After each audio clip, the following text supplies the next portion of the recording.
Сайн бацхан өрхөн мөндөд үзэгчдээ сая санаа эдийн засгийн мэдээллийн хөтөлбөрийн шинэ дугаар танд хүрч байна. Студид сэтгүүлч мөнх жаргал ажиллаж байна. Монгол Улсын их хурлаас 2007 онд баталсан жижиг дунд үйлдвэрийн тухай хуулиар төрөөс жижиг дунд үйлдвэрийн талаар дэмжих, баримтлах, бодлого, үндсэн чиглэлийг тодорхойлсны дагуу үе үеийн засгийн газраас тодорхой арга хэмжээнүүдийг хэрэгжүүлсээр ирсэн.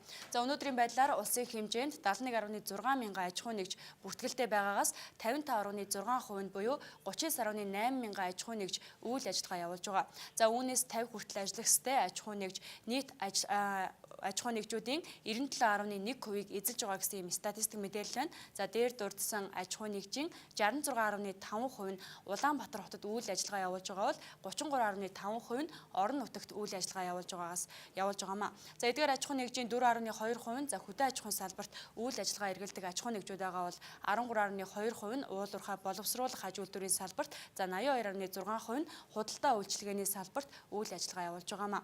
21 аймагт нийтдээ 200 мянган хүнийг гишүүнчлэлтэй 2446 хоршоо өнөөдрийн байдлаар үйл ажиллагаа явуулж байна. Эдгээр хоршоодод нийтдээ 60 гаруй мянган хүн байнгын ажлын байраар хангагдж байгаа гэсэн статистик мэдээлэл байгаамаа. Тэгэхээр үзэгч та бүхэнд өнөөдрийн сая санаа эдийн засгийн мэдээллийн хөтөлбөрөөр жижиг дунд үйлдвэрийн өнөөгийн байдал болоод цаашдын чиг хандлагын талаарх мэдээллийг хүргэхээр бэлтгэлээ. Тэгэхээр энэ талаарх мэдээллийг бид бас шинжээчээр дэлгэрүүлэхээр студидтэй зочныг урьсан байна. Яг одоо манай студид жижиг дунд бизнесийг хөгжүүлэх төвийн захирал Нэм Осор урагдсан ирсэн байна. Танд энэ өдрийн мэндийг хүргье. Баярлалаа, та бүхэнд энэ өдрийн мэнд хүргье. Тэгэхээр яг таны бодлоор өнөөдрийн байдлаар жижиг дунд үйлдвэр эрхлэгчид манай улсын эдийн засагт ямар байр суурьтай байна вэ? Ер нь одоо Монгол улсын эдийн засагт бол одоо жижиг дунд үйлдвэрийн салбар хоёр гол байр суурь эзэлдэг. Хамгийн гол байр суурь одоо ажлын байрны байр суурь. Бүртгэлтэй аж ахуйн нэгжүүд дотор байгаа нийт ажлын байр 580 орчим мянган хүн ажилдгаас 500 гаруй мянган хүн жижиг дунд үйлдвэрлэлийн салбар яах. Өөрөөр хэлбэл нийт ажлын байрны 92%-ийг жижиг дунд үйлдвэрийн салбарыг эзэлдэг бол нөгөө талдаа яг тодорхой хэмжээнд 7-8% одоо татварын бааз суурийг бүрдүүлэхэд одоо үүрэг хүсдэг. Ийм хоёр одоо үүрэгтэйгээр жижиг дунд үйлдвэрийн салбар. Тэгээ гол одоо бааз ажлын байрыг одоо маш олон хүнийг ажлын байраар хангадаараа жижиг дунд үйлдвэрийн салбарын онцлог нь байдаг. Тэгэхээр энэ жилийн хувьд ч тэр өнгөрсөн оны эдийн засгийн форумор бол ерөнхийдөө Монгол брэнд, Монголдо үйлдвэрлэе гэсэн асуудлын хүрээнд бол нэлээд яригдж байна л да. Тэгэхээр яг өнөөдрийн байдлаар Монгол улсад үйлдвэрлэл явуулах боломж юу бүрдсэн байна уу? Үйлдвэрлэгчдэд юу тулгарч байгаа хамгийн гол хүндрэлүүд юу байна вэ? Ер нь одоо Монгол улс бол импортлогч орн. Одоо хэрэгцээнийхээ 88-аас 90%-ийг импортоор авдаг, 10% нь үйлдвэрлэдэг. Үйлдвэрлэгч орн болоог бол одоо үндсэндээ дотоод хэрэглэж байгаа одоо бараа бүтээгдэхүүнийхээ 40-60%-ийг одоо үйлдвэрлэж ээж үйлдвэрлэгч орн болдог. Тэгэхээр энэ одоо манайх бол үйлдвэрлэгч орн биш, зөвхөн үйлдвэрлэж эхэлж байгаа орн гэсэн ийм статустайгаар одоо үйлдвэрлэлийн онлоор тэгж авч үзэгддэг. Ер нь хатаби ойрын жилүүдэд нийт импортын хэрэгцээний 30% үйлдвэрлэх ийм зайлшгүй шаардлага байгаа. Үйлдвэрлэлийг хөгжүүлэх бодлого одоо стратеги дээр үнэхээр манай төрийн бодлого алдаатай байгаа учраас үйлдвэрлэл Монголд их одоо эрчимтэй хөгжидэггүй. Социализм үеийн 70 жил, социализмын одоо жилүүдэд 70 жил, сүүлийн арчил шилжсэн 24 жил гээд ингээ үзэхээр бараг 90 хэдэн жилийн одоо үйлдвэрлэл ярьсан. Тэгтэл манай ингээд эрчимтэй хөгжиж өгдөг мөртлөө 62 онд 60-аад онд одоо анх одоо үйлдвэрлэл шилжсэн Солонгос, Сингапур гээд дэлхийн экспортлогч одоо 5 орны нэг, дэлхийн үйлдвэрлэгт хэрэглэгч 10 орны 5 багчаад байдаг. Тэгэхээр манайхан яг үйлдвэрлэлийн бодлогоо одоо номжтой тодорхойлж чадахгүй байгаа. Нэг алдаа байна. Хоёрдугаар бол үйлдвэрлэлийн бодлогыг тодорхойлогч нар маань өөрснөө одоо оновчтой үе төрийн бодлогоор залгам чанараар үйлдвэрлэлийг авч чадахгүй ийм дутт байна. Гуравдугаар төрөөс үйлдвэрлэлийг биш 60% бол импорт худалдааг олон жил төлөхөд дэмжиж ирсэн учраас үйлдвэрлэгч нар баян биш. Импортлагч буюу худалдаачид баян болсон.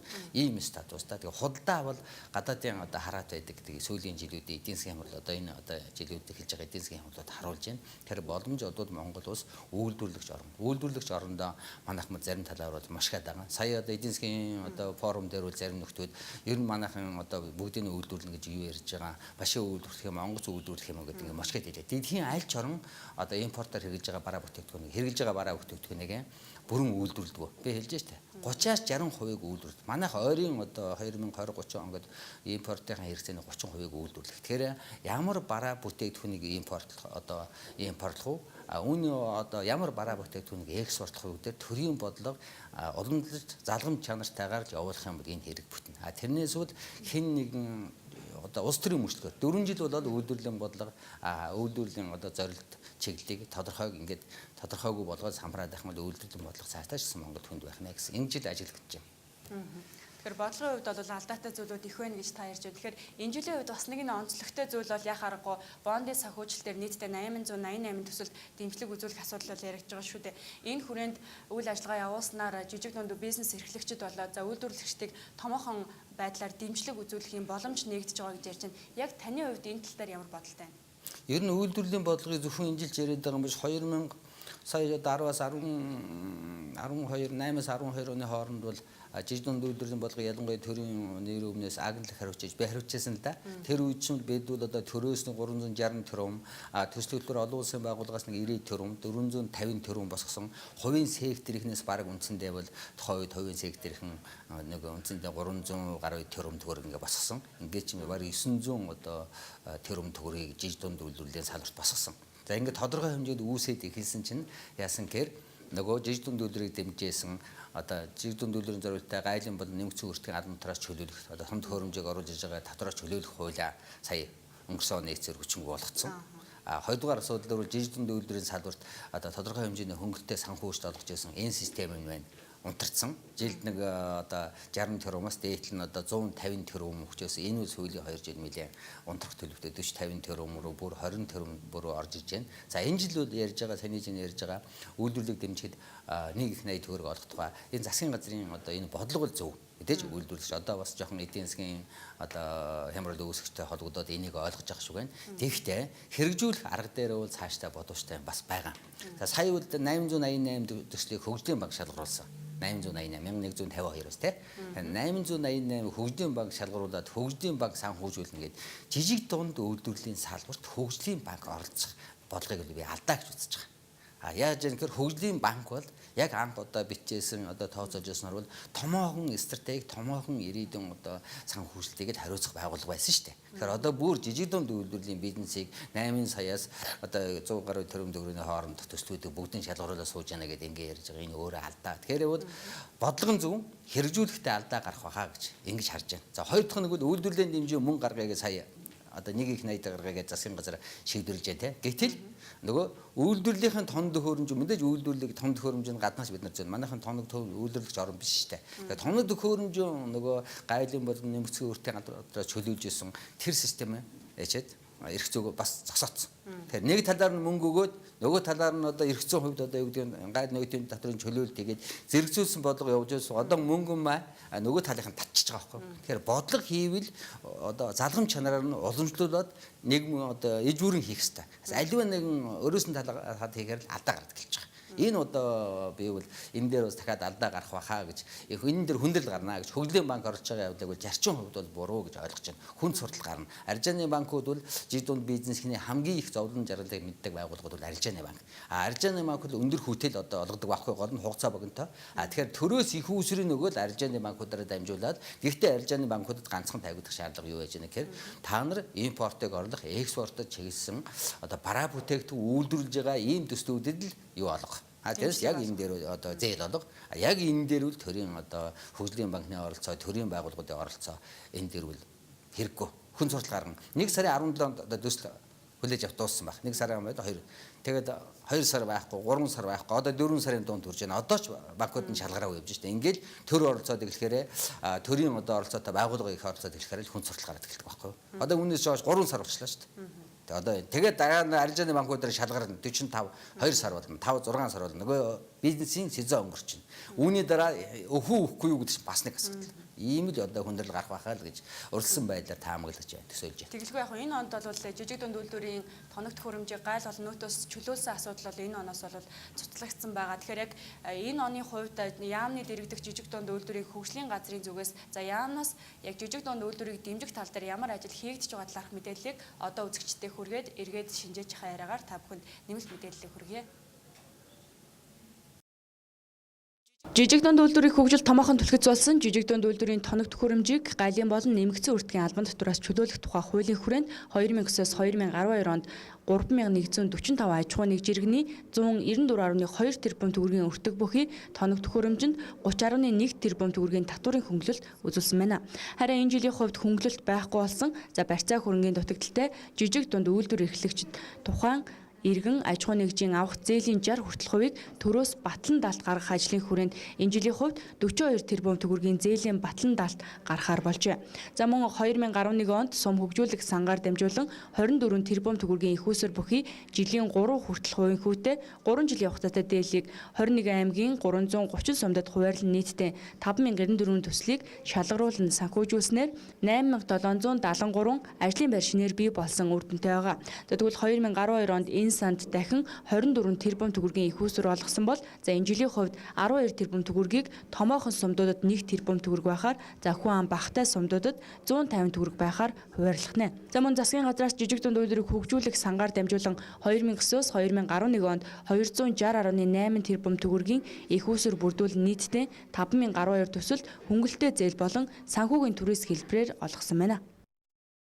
За энэ жилийн хувьд бол улсын төсөвд жижиг дунд үйлдвэрлэлийг дэмжих чиглэлээр хөрөнгө тодорхой хэмжээний хөрөнгийн их усүрийг цоглосон болж хараахан батлагдаагүй. Иргэн төлөлтөөс орж исэн мөнгийг бол дахин цаашаа дамжуулан гаргах талаар ярьж байна. 3 жилийн хугацаанд авсан зээлийг бид нэр төлөх ёстой. Тэгэхээр энэ жижиг дунд үйлдвэрлэлийг дэмжих хөнгөлөлттэй зээл гэж ярьж байгаа 5 жилийн хугацаатай жилийн 7% хүүтэй энэ зээлийг хөдөлмөрийн хилцсэн хөдөлмөрийн яамны жижиг дунд үйлдвэрийн сантаар авч исэн. Гэхдээ энэ жилдээ энийг цаашаа хөгжүүлэх их усүр бол хараахан тодорхойгүй байгаа. За энэ бол 4 сарын сүүлээр 5 сарын ихээр бас нэг тодорхой чиглэл гарч ирэх байгаа. Жижиг дунд үйлдвэр эрхлэгчдэд зориулсан дараагийн дэмжлэг нь санхүүгийн түрээсийн үйлчилгээ юм а. За энэ хүрээнд сарын 1.9% хүүтэй 4 жилийн хугацаатаагаар дотоодын тоног төхөөрөмж үйлдвэрлэгч за үйлдвэрийн тоног төхөөрөмжийг санхүүгийн түрээсээр олгоход 50 хүртэл сая төгрөгийн санхүүжилт за гадаадын өндөр технологи бүхий үйлдвэрлэлийн тоног төхөөрөмжийг санхүүгийн түрээсээр олгоход 100 хүртэл сая төгрөгийн санхүүжилтийг олгож байгаа юм а. Энэ хүрээнд 3.4 тэрбум төгрөгийн түрээсийг нийтдээ 60 гаруй аж ахуй нэгжид олгосон байна. Одоогоор гэрээтэй байгаа хас лизинг MBC компани хамтран ажиллах хугацаа энэ жилийн 6 сар дуусахч түрээсийн үйлчилгээг үргэлжлүүлэх байгууллагыг сонгон шалгаруулах ажлыг энэ оны 6-7 сард хийхээр төлөвлөжээ. За мөн энэ од хийгдэх томоохон ажил нь бол яхаа аргагүй жижиг дунд үйлдвэрийн хууль эрх зүйн орчны шинжилэл байхаар хүлээгдэж байна. Эрх намын чуулганаар бол жижиг дунд үйлдвэрийн тухай хуулийн дээр нэмэлт өөрчлөлт оруулах гээд ажлын хэсэг байгуулагдахаар төслийн шатанд явж байна. Ямар хүмүүс ямар эрдэмтэн докторуудыг энэ ажлын хэсэгт оруулах уу гэдэг талталын байгууллагын санал авч байна. Энэ дээр бол яг хуулийн ангиллын хувьд бол манай жижиг дунд үйлдвэрлэл эрхлэгчдийн хувьд зайлшгүй өөрчлөлт хийх шаардлагатай гэж үзэж байгаа. Ихэнх жижиг дунд үйлдвэрлэл эрхлэгчид борлуулалтын орлого нь жилийн 1.5 тэрбум байх ёстой. Ажлагчдын тоон 149-ээс дээшгүй гэдэг худалдаа үйлдвэрлэлийн салбараа ингээд ангилсан байгаа. Энэ ангиллыг өөрчлөх хэрэгтэй. Тэгээ бусад хууль эрх зүйн юмнуудыг заалтуудыг бас өөрчлөх юм шаардлагатай гэж үзэж байгаа учраас амрын чуулганаар энэ жижиг дунд хуулийн өөрчлөлт оруулах тал дээр ажиллах юм төлөвлөгөө гаргасан явж байна. Засгийн газрын 2012-оос 2016 оны зорилтын хүрээнд цаашид хууль эрх зүйн орчинг боловсронгуй болгох хүрээнд жижиг дунд үйлдвэрлэлийн ангиллыг тодорхой болгох чиглэлээр жижиг дунд үйлдвэрийн тухай хуульд нэмэлт өөрчлөлт оруулах за уулуурхайн салбарт хэрэгжиж байгаа төслүүдэд үндэсний аж ахуй нэгж давуу ирэхээр бараа ажил үйлчилгээ нийлүүлэх за туслан гүйцэтгэгчээр ажиллагтай холбогдсон хууль эрх зүйн орчинг бүрдүүлэх шаардлага тулгарч байна.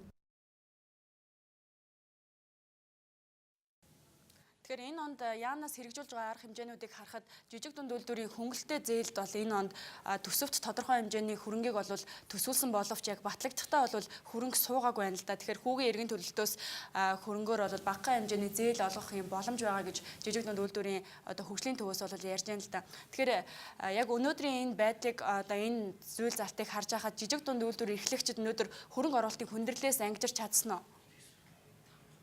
Ер нь хөрөнгө оруулалт буюу санхүүгийн их усүр жижиг дунд бизнесийн дунд судалгаа явуулахаар нэг 40 гаруй хувь нь л юу хэрэгтэй байна гэдэг дээр эхний очрод 40 гаруй хувь нь ерөөсөн санхүүгийн хөнгөлөлтөд урт хугацаад их үзэл гэж ярьдаг юм. Хоёр дахь асуудал нь гэвэл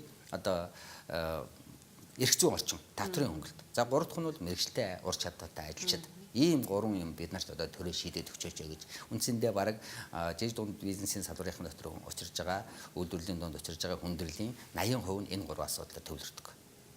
Тэгэхээр чи хөрөнгө оруулалтын их үүсвэр одоо ингээд хэдүү жиж дундын сан дээр мөнгө байгаа энэ жил мөнгө байгаа өнгөрсөн жилүүдээс эхлээд. За тэгээд аймагуудын сан одоо эргэлтийн хөрөнгөөс бас эргэлтийн их үүсвэрүүд бий тэр нь ч гэсэн бага байгаа гэж ойлгож байна. Тэр чинь санхүүгийн хувьд энэ жил гачаалтаа хүндрэлтэй хэвээрээ байх нь харин тэр хөгжлийн банкар дамжуулан олгож байгаа 888 төсөлд олох тэр их мөнгийг одоо яралтай олгвол бас тодорхой хэмжээнд дэмжлэг болох л гэсэн нэг одоо горилго байна. Хоёр дахь асуудал гэвэл энэ яг жижиг дунд бизнесийн ихэнх нь удирдлагын одоо бизнес байдаг байхгүй юу? Ер нь Монгол орны бизнес удирдлагын бизнес ихэнхтэй. Тэгээ энэ одоо удирдлагын өнгөрөх гээд байхад энэ дээр төрөлсгөөс бас илүү оновчтой хурдан арга хэмжээ авахгүй бол бизнесийн үе шат өнгөрсөн хойно зээл олдохоор өөрөө бизнес зарим нь хомигдсон, зарим нь зогссон, зарим нь одоо бизнесээ эхэлж чадаагүй ийм л хүндрэлүүд гарна. Тэгээ энэ одоо хөрөнгө оруулалт тал дээр л өөрөөр хэлбэл санхүүгийн их усрын дэмжлэг тал дээр жоохон төлхөө оновчтой хоншиг яалтайх арга хэмжээ аваад өгвөл тодорхой хэмжээний дэмжлэг болох байхаа. Тэрнээс өөр маягаар энэ жил бол одоо бас хүндрэлтэй харагдаж байна гэж ойлгож байна. Тэр мэдээд санхүүгийн асуудлыг яг хоёр дахьт нь таны хэлснээр бол хууль эрх зүйн асуудал бол бизнес эрхлэгчдэд бас томоохон түвшин болдог шүү дээ. Тэгэхээр энэ жилийн хувьд бас эрх зүйн шинжилгээг хийх ажлыг бол эхлүүлэхээр төлөвлөж байгаа талаар бол яамны зүгээс мэдэгдэж байна л да. Тэгэхээр хууль эрх зүйн шинжилгээний хүрээнд нэн тэргуунд ямар ажлуудыг хийх нь оновчтой гэж та үзэж байна? Ер нь бол зүгээр бизнесийн салбартын төрийн оролцоо гэж багсан байна. Нэгдүгürt бол одоо яг манайх их ярьдаг татврын дарамт, нийгмийн даатгал, элдв жорийн одоо суудгал, хяналт шалгалт одоо мэрэгжлийн хяналтын шугамар явдаг тий. Тэгээ одоо сүүлийн үед зарим одоо сайн дурын хүмүүс орон нутгийнхан бүр шалгадаг болсон. Тэгээ ингээд нэг ийм одоо төрийн оролцоо, төрийн дарамт шахалт хяналт гэдэг юмыг л ерөөсөө үнэхээр эрс багасахгүй бол энийг хоёр дахь нь яг тусгай зөвшөөрлүүд эдв лицензүүдийг ярьж байгаа. За энийг бол яг одоо сүүлийн үед харин энийг нэлээд яриад байна. За гурав дахь нь чи түрүүн ярьсан нийт бизнес эрхлэгчдийн бараг 30% нь үйлдвэр бизнес эрхлэгчтэй орон нутагт байдаг гэж 18 аймагт 66% нь Улаанбаатарт байдаг тухай статус мэдээд гэж хэлсэн дээ. Тэг яагаад орон нутагт бизнес хөгждөг вэ? Манайхан ганцхан яриад байдаг байхгүй юу? Орон нутагт яг үгээр зах зээл бага учраас хөгждөг гэж ярьдаг байхгүй. Үгүй. Орон нутагт бизнесийн дарамт маш их байдаг. Орон нутагт компаниуд цөөхөн байдаг. Үйлдвэрлэл бизнес эрхлэх цөөхөн байдаг. Хэдэн татврын байцаагч мэрэгжлийн хяналтын орон нутгийн засаг сахилгааныхан дуртай нь очиж шалгадаг. Тэгээд шахаад байдаг, дарамтлаад байдаг. Тэгэхээр ч нөгөөдөл чинь бүр орон нут бизнес эрхлэхээс бүр залхацсан байдаг байхгүй юу? Тэгм учраас нэгдүгээр асуудал төрийн оролцоо. Одоо яг төрийн дарамт шахалтыг багасгах. Хоёр дахь нь сүүлийн жилүүдэд сүүлийн 2 жил эрчимтэй гарч эхэлж байна. Төр бизнес хувийн сектортой уралдаж бизнес хийх болох хэрэгтэй байхгүй юу? Одоо энэ төрийн одоо оролцоотой компаниуд одоо орон сууц барилга одоо төмөр зам хаагүй ерөөсөө одоо зүйлдээ нүүр зардаг, зам тавьдаг, цэцэг ургуулдаг одоо бүр энэ үл үнэхэрийн хувийн секторт одоо халгаатай зүйл. Төр хувийн сектортэй бизнесийн уралдагч өрсөлдөгч байж болохгүй. Төр зохицуулагч, төр эрх зүй бүрдүүлэгч, төр одоо тэр бизнесийн одоо салбарынхныг өсөж өндөх нөхцөл одоо бүрдүүлэгч ийм л байгуулах хэрэгтэй болохоос төр бизнест оролцдог энэ одоо асуудлаа зогсоох хэрэгтэй. Тийм учраас төрийн дарамт, шалгалт, төрийн оролцоо энэ хоёр системийг бизнесийн салбарт багасгах хэрэгтэй л гэж энэ жил харж байна. Тэгэхээр өнгөрсөн оноос бас жижиг дунд үйлдвэрийн салбар болоод за бизнес эрхлэгчдэд бас нэгэн таатай шийдвэр гарсан нь бол яхааргүй батлан даалтын сан байгаа. Тэгэхээр батлан даалтын сан өнөөдөр яг төгс хэмжээгээр үйл ажиллагаа явуулж чадж гэнэ үү гэдэг нь бас л эргэлзээтэй асуудал. Тэгэхээр яг үзэгч та бүхэнд өнөөдрийн байдлаар батлан даалтын сан өнгөрсөн оноос эхлээд хичнээн төсөл хөтөлбөрт батлан даалт олгосон талаарх статистик мэдээллийг хүргээд эргээд студидтэй олзъя. Зээлийн батлан даалтын санд банк санхүүгийн байгууллагаас зээл авахыг хүссэн ч барьцаа хөрөнгө хүрэлцдэггүй байгаа жижиг дунд үйлдвэр эрхлэгчдэд зээлийнхэн 60 хүртэлх хувьд батлан даалт гаргаж байгаамаа. Ингэхдээ нэг зээл гаргахдаа батлан даалтын хэмжээ нь 250 сая төгрөгөөс хэтрэхгүй байх бөгөөд за батлан даалтын хугацаанд авсан зээлийн хугацаатай ижил байх юм а. Зээлийн батлан даалтыг эргэн төлөлтийн, хөрөнгө оруулалтын, бичил зээлийн гэсэн үндсэн 3 чиглэлд хувааж байгаа. За зээлийн батлан даалтын хэмжээг харуул өнгөрсөн 11-р сард 38 эргэн аж ахуй нэгжид 9 тэрбум төгрөгийн зээлэнд 3.1 тэрбум төгрөгийн батлан даалт гаргасан бол за энэ оны 4-р сарын 1-ний байдлаар 104 аж ахуй нэгжид 16.3 тэрбум төгрөгийн зээлэнд 6.7 тэрбум төгрөгийн батлан даалт олгохоор шийдвэрлсэн байна. Өнгөрсөн оны 11 сараас хойш за энэ оны 4-р сарын 1-ний хүртэл зээлийн батлан даалтын санд нийтдээ 141 батлан даалтын хүсэлт материал ирсэн ч зээлийн батлан даалт гаргахад шаардлага хангахгүй иргэдийн материалыг буцаасан байна. Батлан даалтын сан болвол жижиг дунд үйлдвэрийг дэмжиж батлан даалт зээлэнд одоо батлан даалт гаргахын зэрэгцээ нөгөө талаасаа энэ сангийн найдвартай эрсдэлгүй ажиллагааг хангах бас нэг үүрэг хүлээж байгаа маа. Энэ үднээс одоо дээрх тооны аж ахуйн нэгжүүд бол тодорхой хэмжээний тооны аж ахуйн нэгжүүд батлан даалт болгохоос татгалзсан ийм шийдвэрүүд гарсан байгаа. За энэ шийдвэрийг гаргахдаа хөндлөнгийн одоо байгууллагуудын бүрэлдэхүүн бүхий батлан даалтын хороогоор шийдвэр гаргадаг. Нөгөө талаас ер нь бол батлан даалтаас татгалзаж байгаа гол шалтгаан юу гэхээр зэрэг өмнө нь одоо чанаргүй зээлтэй байсан түүхтэй эсвэл одоо зээл авах гэж байгаа уг төсөл нь бол иргэн төлөвлөгдөх зээлээ иргэн төлөвлөгдөх хангалттай орлого нь хүрэлцэхгүй байх мөн түнчлэн батлан даалтын зарим тодорхой журмын заалтуудыг зөрчих гэсэн энэ шалтгаануудаар татгалцсан явдал гарч ирж байна. Зээлийн батлан даалтыг бүс нутгаар навч үзвэл нийслэлд 80 иргэн аж ахуй нэгжид за Дорнод аймагт 5, Дархуул, Ховд, Сэлэн аймагуудад тус бүр 3, Орхон, Төв аймагуудад 2, за Баян хонгор, Дундгов, Өвөр хангаа, Хинти, Увс, Сүхбаатар аймагуудад тус бүр нэг зээлийн батлан даалт гаргасан байна. Өнөөдрийн байдлаар жижиг дунд үйлдвэр эрхлэгчид хөрөнгө санхүүгээ олон төрлийн их усүрээс бүрдүүлэх боломжтой болсон. За энэ ч утгаараа зээлийн батлан даалт гаргуулсан иргэн аж ахуй нэгжүүдийн 36% нь арилжааны банкнаас зээл авсан байхад за 23% нь үйлдвэр аж ахуйн яамны төсөл, 21% нь жижиг дунд үйлдвэрийг хөгжүүлэх сангийн төсөл, 14% нь хөдөлмөр эрхлэлтийг дэмжих сан, за 4% нь JICA-гийн төслөөс санхүүжилтээ авсан бол 2% нь аймгийнхаа жижиг дунд үйлдвэр болон өрхийн бичил үйлдвэрийг дэмжих сан, барилга хот байгуулалтын яамны төслөөс тус бүр санхүүжүүлсэн байна. Тухайлбал одоо зээл хүсэгч нь батлан даалтанд хамрагдах гэж байгаа нь бол тодорхой оршин суух хаягтай байх, өмнө нь одоо чанаргүй зээлтэй одоо яг батлан даалгуулах даалттай зээл авах энэ агшинда чанаргүй зээлтэй байх гэх мэтчлэн одоо эрсдлээс хамгаалсан тухайн үнийн сахилах хариуцлагатай холбогдсон ийм одоо заалтууд бол журманд тусгагдсан байгаа. Энэ журмын шаардлагыг хангаагүй тохиолдолд бас батлан даалт гаргахаас татгалзаж байгаа тохиолдол байгаа. Тэгэхээр зэрэг манай бизнес эрхлэгчид жижиг дунд үйлдвэрийн батлан даалтанд хамрагдахдаа одоо эдгээр нөхцлүүдийг хангах бас шаардлага тавигдж байна. Дээр нь одоо банкнаас тавьж байгаа зүйсний шаардлагууд байгаа. Эдгээрийг бас хангачвал оновчтой хаа гэж бодож байна. Иргэдийн хувьд зээлийн батлан даалтын сантай гэрээ байгуулсан арилжааны банкнд зээл авах хүсэлтэд гарах юм а. Үүний тулд зээл хүсэгч нь хүссэн зээлийнхээ 40%-аас багагүй хэмжээний барьцаа хөрөнгөтэй байх бөгөөд арилжааны банк түүний материалыг нэгтлээд зээлийн батлан даалтын санд олгох тухай дүгнэлтийг явуулах юм а. Сангаас саналыг үзээд банк санхүүгийн байгууллагад батлан даалт хийх гэрээ байгуулснаар зээл авах боломж бүрдэж байна. Иргэдийн хувьд батлан даалт авахыг хүсэн тохиолдолд зээлийн хугацаанаас хамаарч нэг удаагийн шимтгэл хураамж төлөх юм. Тухайлбал 1 жилийн хугацаатай зээл авсан тохиолдолд 1%, 1-ээс 2 жилийн хугацаатай бол 2%, 2-оос дээш бол 3%-аар тооцож хураамж төлөх нэ.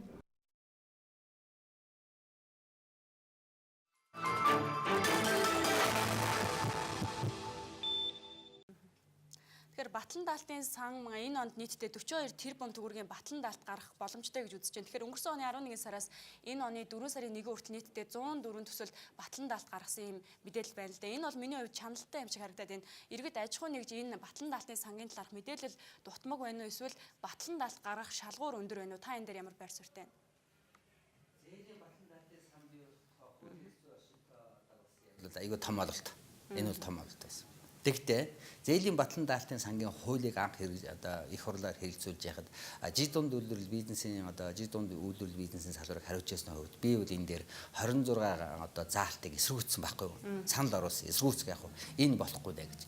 Яагаад гэвэл зээлийн батлан даалтын сан нэгдүгээр орон нутгад хөлгөө гадаг. Одоо орон нутгад ямар ч хөл байхгүй. Энд нэг цөөхөн хүнтэй байгууллага байгаа. Хоёрдугаар асуудал дээр бол тэр орон нутгийн бизнесийн зээлийн батлан даалт хамрагсан тулд орон нутаг сумын нөхөр сумынхаа банкнд өгнө, сумынхаа банк нь аймагт өгнө, аймгийнх нь төв банкнд өгнө, төв банк нь энд одоо ирж зээлийн батлан даалтанд хамруулахаар саналаа ирүүлнэ. За тэгээ энэ зээлийн батлан даалтын сангийнх нь эндээс нь шийдвэр гаргавал буцаад тэнд очиж очих шүү дээ, тийм. Энэ өөрөө асар том хүн суртал. Асар том одоо бэрхшээл үүсгэж байгаа байхгүй юу? Тэгэхээр ямар үйл ажиллагаа явуулж байгаа саяны 102 хүн одоо аж ахуйн зээлийн батлан даалт өгч байгаа. Ерөөсөө Улаанбаатарын хүрээний тодорхой танилын хүрээнд явцсан хүрээнд үүсэж байгаа байхгүй юу? Тэгэхээр зээлийн батлан даалтын сангийн эрх зүйг яаж эргэж харах ёстой гэж би энэ хувьдаа үздэг хүн л дээ. Яг явж байгаа хуулийг би зөвлөхөөс илүүтэй одоо боловсронгуй болох ёстой. зээлийн батлан даалтын санг орон нутагт хийдэг тэр тогтолцоог л бүрдүүлэх хэрэгтэй. Орон нутагт. Тэрнээс энд нэг зээлийн батлан даалтын сан гээд ямар ч хүлгүй нэг тодорхой төрийн оролцоотой, хувийн оролцоотой нэг юм байгууллага үүсгэчээд тэгээ энэ зээлийн батлан даалтын сан улс орон даяар хариуцнаг бол энэ маш хүндрэлтэй ийм асуудал гарнаа. Энэний жишээ зээлийн батлан даалтын сангийн хууль гараад 2-3 жил явж байна. Сүүлийн 2 жил зээлийн батлан даалтыг хэрэгжүүлж байна те. Энэ 102 аж ахуйн нэгжид хүрсэ гэд ингээд сууж явах энэ хамтаа. Энэ зээлийн батлан даалтыг хүссэн, хэрэгжүүлэхсэн ийм байгууллага ийм иргэд маш их байдаг. Тэгэхээр энэ бол орон нутагт хөлөө авахгүй, гар хөлөө байхгүй юу сүлжээ багтаа ховмгдмал хязгаарлагдмал эрх зүй бүрцээ энэ эрх зүйг эргэж харах хэрэгтэй гэж ингэж ойлгодог. За тэгэхээр баярлалаа. Тэгэхээр үзэгч та бүхэн жижиг дунд үйлдвэрийн өнөөгийн салбар болоод хүндрэл цаашид ямар асуудлуудыг шийдвэрлэх шаардлага байгаа талаарх мэдээллийг жижиг дунд бизнесийн хөгжлийн төвийн захирал Нэм Осор манай студид ирж бидэнд бас дэлгэрэнгүй мэдээлэл хүргэлээ. Бидний урилгыг хүлээн авч манай студид ажилласан танд маш их баярлалаа. Та бүхэн ч гэсэн баярлалаа. Үзэгчдээ сайн санаа хөтөлбөрийн энэ удаагийн дугаар энд хүрээд өндөрлөж байна. Анхаарлаа хандуулж Eagle Plus-тэй хамт байсан үзэгч та бүхэнд баярлалаа.